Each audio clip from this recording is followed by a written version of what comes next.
एक बार जननी अनुवाए और कर श्रृंगार पलना पोड़ाए।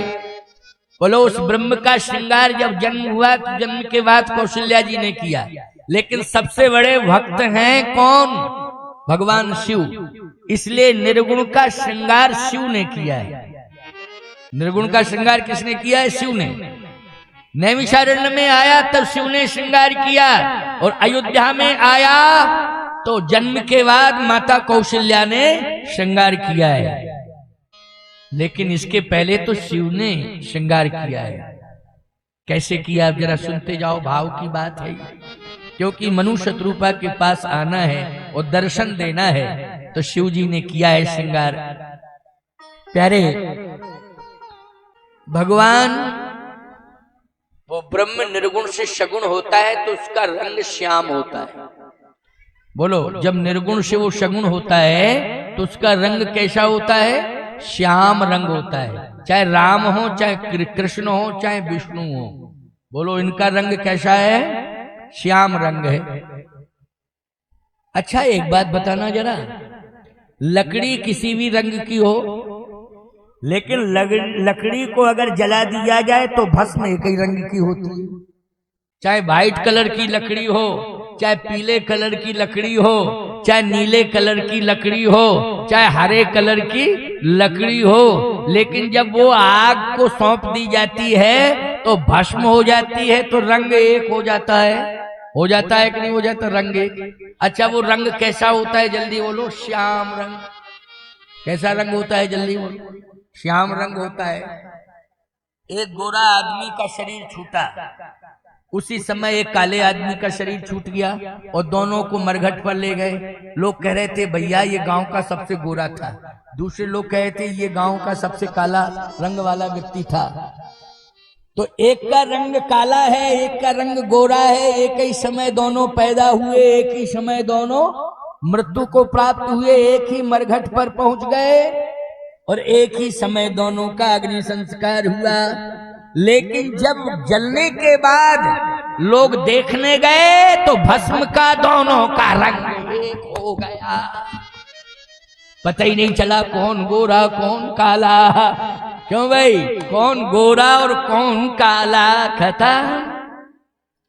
अच्छा शिव जी सबसे ज्यादा प्यार किससे करते हैं? मुर्दे की भस्म से। बोलो किससे करते? जल्दी बोलो। भस्म से प्यार करते। अगर ताजे मुर्दे की भस्म नहीं मिलती है तो इनके लिए कंडों की भस्म तैयार की जाती है। नहीं मिल रही तो नहीं मारा, जबरदस्ती मार के भस्म बनाओगे। क्यों भाई? जब नहीं कोई मरा है तो जबरदस्ती मार के बनाओगे भस्म। लेकिन ऐसा है भैया, लकड़ी और कंडे का सहारा ले लो तो रोज ही भस्म तैयार हो जावे। हो जाती कि नहीं हो जाती? तो सावधानी से मेरी बात को सुनना, बहुत महत्वपूर्ण बात है। राम कृष्ण नारायण की परंपरा वैष्णव परंपरा है। कौन सी परंपरा है? वैष्णव परंपरा है। और वैष्णव परंपरा में भस्म भी अगर उपयोगी होगी तो मुर्दे की नहीं, लकड़ी कंडे की भस्म। बोलो किसकी भस्म होगी? लकड़ी और कंडे की भस्म। तो शिव जी ने कहा हमें मर्यादा का ध्यान रखना है, लेकिन हमें भस्म प्रिय है। इसलिए जब आप लोग नहा के श्रृंगार करते हो तो सबसे पहले पाउडर लगाते हो। पाउडर क्यों भाई? स्नान करने के बाद श्रृंगार करते हो तो क्या लगाते हो? पाउडर। तो काले से गोरे हो जाते हो। है पाउडर जैसे रंग का होगा वैसे ही चेहरा हो जाता है। आजकल के पाउडर तो बड़े विचित्र पाउडर हो गए। ऐसे पाउडर लगते हैं कि लगा लो तो बहुत अच्छे हो, जरा सा पसीना आवे तो पता चलता कौन सी बीमारी हो गई चेहरे में। ये बीमारी कौन सी हो गई, कौन सा चर्म रोग हो गया है ना। इसलिए ज्यादा ये सौंदर्य प्रसाधनों पर विश्वास नहीं किया करो। महंगे हो गए, खर्चे बढ़ रहे हैं। जो परमात्मा ने दिया है बस उसी को स्वीकार करो। समय समय पर कोई उत्सव महोत्सव हो अलग बात है, क्यों भाई? लेकिन रोज की चर्या में सामान्य स्वरूप नहीं रहना चाहिए। परमात्मा ने जैसा दिया है रूप रंग, क्यों भाई, जैसा हमको शरीर दिया है, जो बनावट दी है, जो रंग दिया है, जो स्वरूप दिया है, हम उसी में खुश हैं। क्या है? उसी में हम खुश हैं। कि शिव जी ने भस्म लगाई, श्रृंगार कर रहे हैं ना, तो पूरे शरीर में पहले क्या लगाई? भस्म, क्योंकि भस्म के प्रेमी हैं। जैसे तुम पाउडर लगाते हो ना स्नान के, ऐसे ही शंकर जी ने क्या लगाया, भस्म। और भस्म का रंग कैसा होता है, मैंने क्या बताया अभी, सांवला होता है, बोलो होता है ना, श्याम वर्ण होता है। इसलिए वो ब्रह्म निर्गुण से सगुण हुआ तो रंग कौन सा आ गया, श्याम रंग आ गया। क्योंकि शिव जी ने भस्म लगा दी, भस्म लगा दी। और एक भाव, दूसरा भाव हम अभी और सुनाएंगे, तब राम का जन्म कराएंगे। दूसरा भाव सुना के रंग कैसे बदला, रंग कैसे बदला, निर्गुण से वो सगुण कैसे हुआ, रंग कैसे बदला। एक भाव तो ये है कि शिव जी ने भस्म लगा दी तो रंग श्याम वर्ण का हो गया। अच्छा भैया, शिव जी ने ही मस्तक पर तिलक लगा दिया। बोले किससे लगाया, बोले अपने त्रिशूल को भस्म में ठोका और वही मस्तक पर रख दिया। तो बोलो भाई, राम और कृष्ण के तिलक ऊर्ध्वपुंड है, क्या है, शिव जी का है त्रिपुंड और राम जी का कैसा है, ऊर्ध्वपुंड। क्योंकि शिव जी ने जैसे ही त्रिशूल को आगे किया, तो याद रखना, मैं आप दावे के साथ इस बात को कह रहा हूं, शिव जी ने जैसे ही अपना भभूत में भस्म में त्रिशूल को लगाया और मस्तक से स्पर्श कराया तो 3 तिलक लग गए, ऊर्ध्वपुंड। बोलो लग गए कि नहीं, ऊर्ध्वपुंड लग गए। अच्छा, अब आपको गजब की बात बतावे, गजब की बात क्या है। शिव जी ने त्रिशूल स्थापित किया मस्तक पर प्रभु के, लेकिन शिव जी ने अपने मस्तक पर उसका जो शस्त्र था धनुष बाण, वो धनुष बाण यानी धनुष, जब त्रिपुंड लगाते हो तो कैसी आकृति बन जाती है, धनुष जैसी। बोलो बनती है कि नहीं, धनुष जैसी आकृति है। बीच में जो वो बाण का निशान रहता है, धनुष कैसी आकृति रहती है। इसका मतलब है कि शिव जी ने भगवान के शस्त्र को स्वीकार किया और भगवान राम ने भगवान शिव के शस्त्र को स्वीकार किया, और दोनों ने सिरोधार किए, मस्तक से लगाए। इसलिए मस्तक से लगाने के कारण वो तिलक बन गए, दोनों ही तिलक बन गए। समर्पण की पराकाष्ठा है। तो कहने का तात्पर्य मेरा ये है, अब शिव जी ने जैसे ही त्रिशूल दिया तो त्रिशूल को प्रणाम किया, मस्तक पर आ गया, वो चंदन बन गया, भस्म जो है रंग बन गई। एक और अद्भुत बात है, क्या, बोले सर्प जो शिव जी का है, कौन, सर्प, याद रखना वही सर्प जो है शेष बन गया। शेष मानी लक्ष्मण, वही सर्प क्या बन गया, शेष। और शेष मानी क्या है, सर्प है। अच्छा सही बतावे आपको, भगवान विष्णु भी शिव जी से इतने प्रभावित हैं कि उन्होंने क्षीर सागर में भी सैया बनाई तो शेषनाग की बनाई।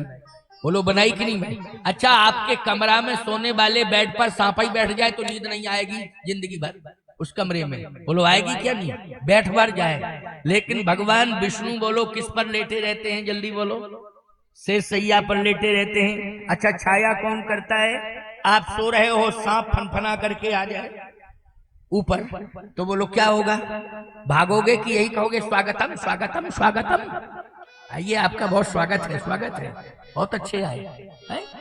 लेकिन सर्प के फणों की शेषनाग की छाया और विश्राम के लिए सैया, शेष का पुक्ष भाग, और निश्चिंतता से जीवन व्यतीत कर रहे हैं। इसका मतलब यह है कि शिव जी के द्वारा कोई भी वस्तु दी गई होगी, शिव जी के द्वारा कोई भी जीव दिया गया होगा, शिव जी के द्वारा कोई भी सहयोगी दिया गया होगा, वो विश्वसनीय होगा। क्या होगा, विश्वसनीय होगा, वो विश्वासघात नहीं करेगा, ऐसा विश्वास है। और शिव जी के द्वारा ही ये दिए जाते हैं। इसलिए आज सबसे बड़ा सहयोगी, क्योंकि ब्रह्म आएगा और वो सगुण बन के आएगा, लीला करने के लिए आएगा, लेकिन लीला का सबसे बड़ा सहयोगी पात्र अगर कोई होगा तो वो शेषनाग होगा, वही लक्ष्मण बन के आएगा और वही जो है राम की हर लीला में सहयोगी रहेगा। और जब विस्तार हुआ लीला का तो शिव जी स्वयं 11वें रुद्र में हनुमान बनकर के सेवा और लीला को पूरा करने के लिए आ गए शिव जी ही। जहि शरीर व्यति राम सोई याद रही सुजान, और रुद्र देह तजने बस शंकर भय हनुमान। जान राम सेवा सरस समुझ कीन अनुमान, ओ पुरखा ते लरिका भय हरते भय हनुमान। इसका मतलब है कि जन्म के साथ अपने शेष को भेज दिया, सर्प को भेज दिया, और जब लीला की वन अरण्य की लीला की वन लीला की तो स्वयं जो है हनुमान बनके 11वें रुद्र में हनुमान बनके आ गए। बोलो कौन है ये? शिव जी हैं। इसलिए उस ब्रह्म का श्रृंगार शिव ने किया, और आज शिव ही सबसे पहले आज मनु शत्रुपा के सामने भगवान ब्रह्म को आज सगुण साकार के रूप में एक सुंदर मार्ग के साथ उस भूमि पर प्रकट करने में अपनी प्रार्थना को सहभागी बनाता है, और वह शिव तत्व के माध्यम से ही नैमिषारण्य की भूमि पर निर्गुण ब्रह्म सगुण बन के प्रकट हो गया। बोलिए ब्रह्मदेव भगवान की। आज भगवान प्रकट हो गए। नील सरोरुहि नीलमणि नील नीरधर श्याम, लाजे तन शोभा निरख कोटि कोटि शत काम। अब भगवान प्रकट हुए, कहा मांगो मांगो मांगो, क्या चाहिए मांगो मांगो। मनु जी ने कहा जो मांगूंगा वही दोगे? हाँ, आपको ही चाहता हूं, आपको ही, मुझे हाँ तो आशीर्वाद ले लो, वरदान ले लो, जो चाहिए वो ले लो, लेकिन मुझे मैं रहूं। कहा आप मेरे जीवन से दूर ना हो, आप मेरे पास ही रहें, आप मेरे साथ ही रहें। भगवान ने कहा इसके लिए हमें तुम्हारे पास रहना पड़ेगा। हाँ रहना तो पड़ेगा, लेकिन एक क्षण एक पल के लिए भी विलग ना हो। आपको एक बात बतावे, पति पत्नी अगर शिशु रूप में बालक है तो ईमानदारी से बताओ तीनों एक साथ हर अवस्था में रह सकते हैं कि नहीं? जल्दी बोलो। अगर शिशु अवस्था में बालक है तो पति पत्नी हर अवस्था में हर व्यवस्था में एक साथ रह सकते हैं, लेकिन वही बालक का यौवन हो जाता है तो फिर मर्यादा जो है दूर कर देती है। बोलो भाई, सबको मर्यादा का, बच्चे को भी मर्यादा का ध्यान रखना है, माँ बाप को भी मर्यादा का ध्यान रखना है, भाई बंधुओं को भी मर्यादा का ध्यान रखना है। इसी को मनुष्यत्व कहते हैं। इसी को क्या कहते हैं? मनुष्यत्व। और यदि यदि यह मर्यादा छिन्न भिन्न हो जाती है तो याद रखना फिर मनुष्य भी पशु कहलाने लगता है। बोलो भाई, क्या कहते हैं लोग? ये पशु है, पशु मर्यादा का ध्यान नहीं रखता, पशु है, पशु बन जाता है। और मर्यादा जहां है वहां वो पशु नहीं है, वो मनुष्य है। उसी को मनुष्य कहते हैं जिसमें मर्यादा है, और जहां मर्यादा नहीं है उसी को पशु कहते हैं। इसलिए पशुओं ने कोई संबंध नहीं माना। माना हो तो बताओ जरा, पशुओं ने माना? पशु नहीं पहचानता है कि ये माँ है, बहन है, बेटी है, और ना वो माँ जानती है कि ये मेरे द्वारा पैदा किया हुआ बछड़ा है या कोई जीव है। बोलो, सब भूल जाते हैं, सब अविवेकी हो जाते हैं। लेकिन मनुष्य जन्म से लेकर के अंतिम श्वास तक मर्यादा का ध्यान रखता है, मर्यादा का पालन करता है, इसलिए उसे मनुष्य कहा जाता है। वही है मानव जिसके जीवन में मर्यादा है। तो महाराज मनु ने कहा शत्रुपा जी ने कि मैं आपको हमेशा अपने पास रखूं। तो फिर भगवान ने कहा इसके लिए तो हमें शिशु बनना पड़ेगा। क्या बनना पड़ेगा? शिशु बनना पड़ेगा। तो महाराज मनु ने कहा शिशु बन जाओ, पुत्र बन जाओ, पुत्र बन जाओ। भगवान ने कहा पुत्र बन जाऊं? तुम्हारा पुत्र बन जाऊंगा, फिर दुनिया का काम कौन करेगा? तो मनु जी ने कहा फिर आप जैसा कोई हो तो वैसा मुझे दे दो। भगवान बोले झूठ नहीं बोलता हूं, मेरे जैसा कोई नहीं है। आप सरिस खोजहूं कहां जाई, और नृप तुए तनय होब में आई। अब तो मैं ही बेटा बन के आऊंगा, मेरे समान कोई नहीं है, मैं ही हूं। तो मनु जी ने कहा बस यही तो मैं कह रहा था। भगवान ने कहा लेकिन अभी थोड़ा इंतजार करो, आपको अयोध्या जाना पड़ेगा और अयोध्या में जन्म लेना पड़ेगा और अयोध्या का राजा बनना पड़ेगा, तब मैं पुत्र हूं। मनु जी ने कहा चला तो जाऊंगा लेकिन पैदा हो जाऊं ये हमारे हाथ में है। क्यों भाई, मरने के बाद तुम कहां पैदा हो रहे हो, तुम्हारे हाथ में है। हर आदमी सोचता है कि मैं मरने के बाद अंबानी के घर में पैदा हो जाऊं, तुम्हारे कहने से पैदा हो जाओगे तुम। क्यों भाई, तुम्हारे घर, तुम्हारे कहने से तुम पैदा हो जाओगे?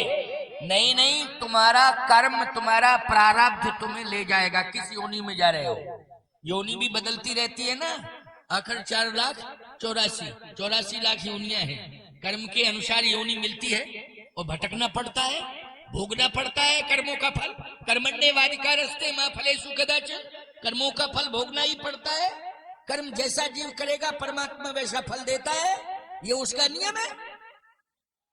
लेकिन प्यारे मनु जी कह रहे हैं कि हे प्रभु, अयोध्या तो चला जाऊंगा लेकिन पैदा हो जाऊं अयोध्या में, ये मेरे बस की बात नहीं। अच्छा, अयोध्या इतनी बड़ी है, अयोध्या में पैदा हो जाऊं यही मुश्किल की बात है, लेकिन राजा के घर में पैदा हूं तब ना राजा बनूंगा। राजा के घर में पैदा हूं तब राजा बनूंगा, और यदि राजा के घर में ही पैदा नहीं होगा तो राजा कहां से बनूंगा? हे प्रभु, मैं कुछ नहीं जानता हूं, आपको प्राप्त करना चाहता हूं, कहां मिलेंगे? सिस्टम आप ही बनाओ। ये सिस्टम भगवान के हाथ में है कि भगवान तुम्हें कहां जन्म दिलाएगा। ये सिस्टम भगवान के हाथ में है कि किस कुल में भगवान तुम्हें जन्म दिलाएगा, ये भगवान के हाथ में है। इसलिए मनु जी आज भगवान के हो गए हैं, तो भगवान ने ही मनु को दशरथ बना करके इक्ष्वाकु वंश में जन्म दिलाया है। ये भगवान ने ही दिलाया है मनु जी को। इक्ष्वाकु वंश है, सूर्य वंश है, रघुवंश है, ये अयोध्या का राज्य महाराज इक्ष्वाकु से चला है। तो ये इक्ष्वाकु वंश में पैदा होना ये भगवान की कृपा।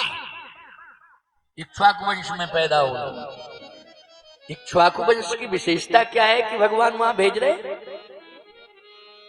अगर तीर्थ में ही जन्म होना था तो नैमिषारण्य तीर्थ था ही नहीं, तो प्रयागराज भेज देते, पास ही में था, कोई दिक्कत नहीं। लेकिन तीर्थों के राजा है प्रयाग। बोलो कौन है तीर्थों के राजा? सब तीर्थ हैं लेकिन राजा कौन है? राजा तो प्रयाग ही राज है ना। ये तो सप्तपुरियों में, अयोध्या तो सप्तपुरियों में आती है, लेकिन राजा कौन है? राजा है प्रयागराज। तो भगवान ने ये क्यों नहीं कहा कि प्रयाग में जन्म लो, हम प्रयाग में ही आएंगे? नहीं नहीं, अयोध्या। क्यों? अयोध्या की विशेषता है।